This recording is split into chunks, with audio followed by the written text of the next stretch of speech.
And we're back. It's 20 seconds later, but it's 2 days later for you. Welcome back to Doctor Who. Last time around, we had Last of the Time Lords, but we'll recap that in the next proper episode. Today, we are doing a minisode called Time Crash.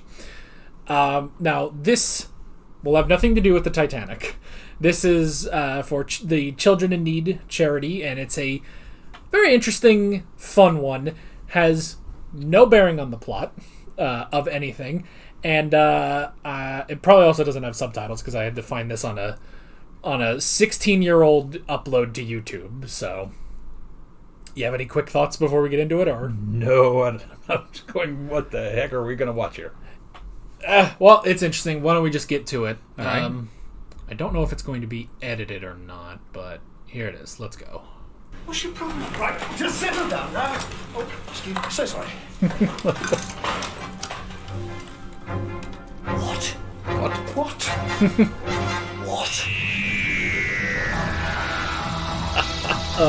His own father-in-law. Guess who's back? Shouldn't there be an S on the end of that? Yeah. It's saggier than it ought to be. Hair's a bit grayer. That's because of me, though. Two of us together have shorted out the time differential. Should all snap back in place when we get you home. Good excuse. Close that coat again. But never mind that. Look at you. The hat, the coat, the cricket stuff, the sticky celery. Yeah. No choice, celery, but fair play to you. Not a lot of men can carry off a decorative vegetable. Shut up. Oh, the back of my head. What? Sorry. It's not something you see every day, is it? Back of your own head. Mind you. I can see why you wear a hat. I don't want to seem vain, but could you do that? What have you done to my TARDIS? You've changed the desktop theme, haven't you? What's this one? Coral? It's worse than the leopard skin. Oh, and how they come, the brainy specs. You don't even need them. You just think they make you look a bit clever. That's a paradox. Could blow a hole in the space-time continuum the size of... Well, actually, the exact size of Belgium. That's a bit undramatic, isn't it? Yeah. Need this? No, I'm fine. Oh, no, of course. You must have went hands-free, didn't you? Like, hey, I'm the doctor. I can save the universe using a kettle and some string. And look at me, I'm wearing a vegetable. Who are you? Take a look. Oh. Oh, yes. You're... Oh, no. Here it comes. Yeah, I am. A fan. Yeah. What? Look, it's perfectly understandable. I go zooming around space and time, saving planets, fighting monsters, and being, well, let's be honest, pretty sort of marvellous. So naturally, now and then, people notice me. Start up their little groups.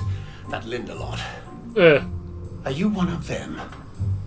Brilliant. Far too brilliant. I've never met anyone else who could fly the TARDIS like that. Sorry, mate, you still haven't. You've had time to work on... You remembered being me, watching you doing that. You only knew what to do because I saw you do it. Wibbly wobbly, timey-wimey. Right, where are you now? Miss Tegan, Cybermen and Mara and Time Lords and Funny Hats and the Master. Oh, he just showed up again. Oh, no. Really? Does he still have that rubbish beard? No beard this time. Well, a wife. Back when I first started at the very beginning, I was always trying to be old and grumpy and important, like you do when you're young. And then I was you. Give or take a few. And I was all dashing about and playing cricket and my voice going all squeaky when I shouted. I still do that. The boys think I got that from you. Oh. And the trainers. And... Snap. Do you know what, Doctor? This is getting too meta. You were my doctor. Oh, Doctor, remember to put your shields up. Why didn't you listen to him? What? Alrighty. I'll be back again at Christmas. Alright, that was it. Now, he was married to Davison's daughter at this point, wasn't he? Or was he? I don't think he was. Oh. I think they met a little bit later. So, yeah,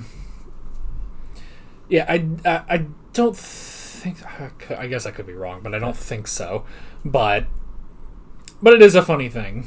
It is a funny thing. I think there was a panel with a couple doctors, and someone asked, "What's the weirdest thing a fan ever gave you?" And Peter Davison said grandchildren. So. But it's good to see him again. Yeah. It's definitely good to see him. Especially, I mean, it was great watching this the first time around. Actually, having watched the Fifth Doctor's era now makes it all the better. So.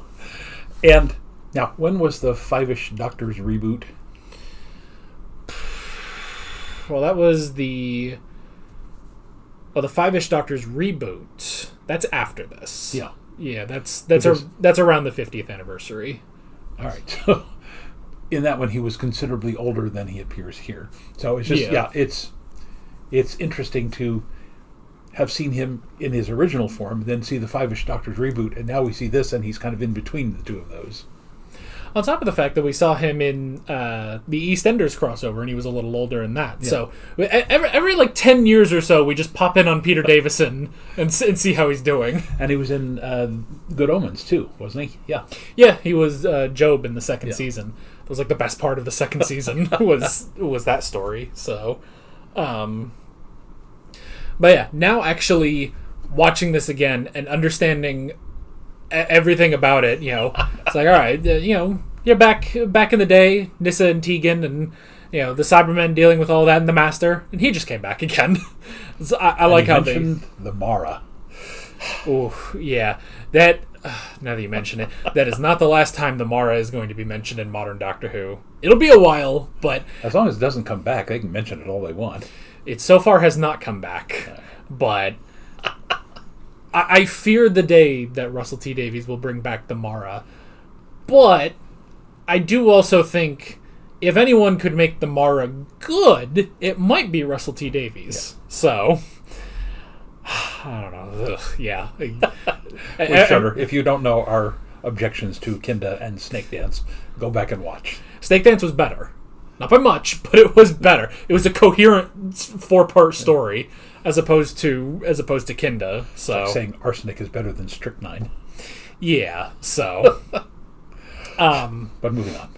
Yeah, so I don't know how much else there is to talk about this one. It's just nice to bring him back. It is. It's always fascinating to see that they took the ending of the last one, and then the preview of the Titanic crashing into the TARDIS, and literally seamlessly put this little scene in. Yeah, definitely. Because I wouldn't suspect that they filmed these all right in a row. No, I'm sure this was filmed. I'm sure they filmed this scene at the end of Last of the Time Lords, and then a couple months later they got all they needed to do was get one or two cameramen, some crew, RTD or I guess Stephen Moffat in this case, and just put Tennant and Davison on the set, turn the lights on, we'll film it. So yeah,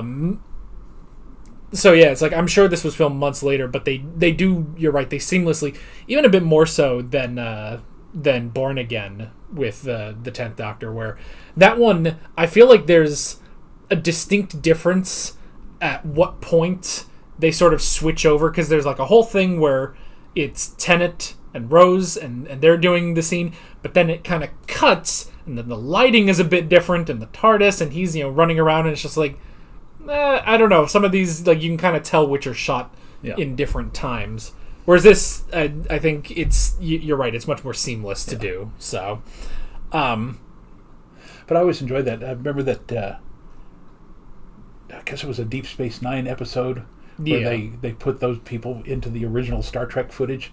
That's all. I mean, I always find that fascinating that we have technology that can do that. Yeah. So it is also interesting with this, because it's nice to hear the references to the Fifth Doctor's era, which was looking back on it, it was an interesting time watching Doctor Who, because that was back.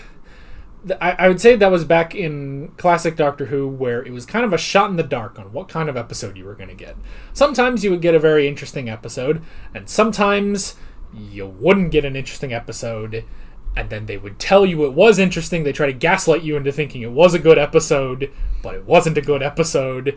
And now here, it's fun to reminisce about that, but then the fact that he also references modern Doctor Who as well because he references Linda from Love and Monsters, that group that was finding the Doctor. So that's fun, really connecting the two together. Yeah. So, and I like obviously all the humor of the Doctor sort of poking fun at himself, like, oh, you know, you're going around with the hat and the jacket and all the cricket and the stick of celery. It's very brave. Not many men can pull off a vegetable on their jacket. So that was good. It was also this. It was this minisode that for some reason I guess people in the comments just sort of misled me a bit, because with the whole thing of when he offers the sonic screwdriver and the Fifth Doctor doesn't take it, there were some people that I think told me, like, yeah, he just didn't use the sonic screwdriver. He'd never use it. He just kind of got rid of it. And so because of that, that's why I thought that until we actually got to the Fifth Doctor's era. And he was sad when his sonic screwdriver was blown up, but he didn't get a new one. So, but yeah. Anything else? I got nothing. That's pretty much it. It's just a fun, nice little thing, especially if you've watched classic Doctor Who like we have. So, next week, actually, Voyage of the Damned, and then we'll move on into season 4. But that is basically it. With all of that being said, we're Alex and Dad from 7th Hour Films, and we will see you guys next time. Take care.